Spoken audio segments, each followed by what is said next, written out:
عزیز طالبات، ہم پہلے حمد اور نعت پڑھ چکے ہیں۔ آج ہم تیسری نظم مثنوی سحر البیان پڑھیں گے۔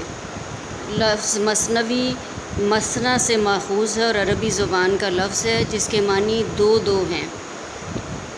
یہ ایسی صنف سخن ہے جس کے ہر شعر کے دونوں مصرعے ہم قافیہ اور ہم ردیف ہوتے ہیں۔ مثنوی میں طویل داستانوں، قصوں اور جنگوں کے واقعات نظم کیے جاتے ہیں۔ ہر طرح کے مضامین مثنوی میں سموئے جا سکتے ہیں۔ مثنوی کے لیے مختصر بحریں استعمال کی جاتی ہیں۔ مثنوی سحر البیان میر حسن کی لکھی ہوئی مثنوی ہے اور یہ ایک شاہکار کا درجہ رکھتی ہے۔ سحر کا معنی ہے جادو، سحر البیان ایسا بیان جو جادو کر دینے والا ہے۔ تو میر حسن کی یہ شاہکار مثنوی ایک ایسا انداز میں لکھی گئی ہے کہ پڑھنے والے پر سحر یا جادو طاری کر دیتی ہے۔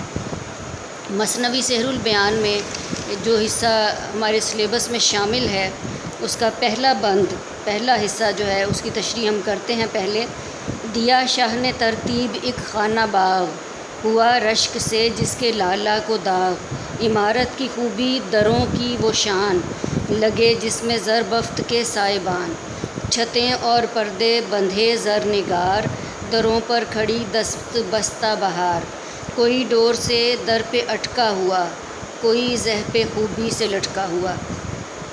یعنی بادشاہ نے اپنے بیٹے کے لیے، بے نظیر کے لیے ایک باغ بنوایا۔ وہ باغ محل کے اندر ہی تھا اور وہ اتنا خوبصورت باغ تھا کہ میر حسن نے اس کا بہت خوبصورت نقشہ کھینچا ہے۔ دیا شاہ نے ترتیب ایک خانہ باغ، ہوا رشک سے جس کے لالہ کو داغ۔ شاہ نے بادشاہ نے، خانہ باغ محل کے اندر باغ، داغ ہونا سیاہ نشان پڑ جانا۔ لالہ سرخ رنگ کا ایک پھول ہے جس کے درمیان میں سیاہ رنگ کا داغ ہوتا ہے۔ در سے مراد ہے دروازہ اور زر بفت کہتے ہیں سونے کے تاروں والا قیمتی کپڑا۔ سائبان کہتے ہیں خیمے کو۔ زرنگار کا مطلب ہے جس پر سونے کا کام ہوا ہو۔ دست بستہ مؤدب ہاتھ باندھ کر، زہ کنارہ یا بارڈر۔ بادشاہ کے ہاں پہلے اولاد نہیں تھی، لیکن جب بڑی دعاؤں اور منتوں کے بعد اللہ تعالیٰ نے بادشاہ کو بیٹے کی نعمت سے نوازا تو اس نے اس کی پرورش اور تعلیم و تربیت کی طرف خاص توجہ دی۔ بادشاہ نے شہزادے کے لیے گھر کے اندر ہی خوبصورت باغ بنوایا۔ وہ باغ اتنا خوبصورت تھا کہ رشک کی وجہ سے لالے کے پھول کے سینے میں سیاہ داغ پڑ گیا۔ اس باغ کے درمیان نہایت خوبصورت عمارت تھی۔ اس کے دروازے انوکھی طرز کے تھے۔ عمارت اور اس کے دروازوں پر ریشم اور کم خواب کے سائبان لگے ہوئے تھے۔ عمارت کی چھتوں تلے پردے بھی سونے کے تاروں سے بنے ہوئے تھے اور منقش تھے۔ ان دروازوں کی خوبصورتی سے معلوم ہوتا تھا کہ بہار اپنی تمام تر رعنائیوں کے ساتھ جلوہ افروز ہے۔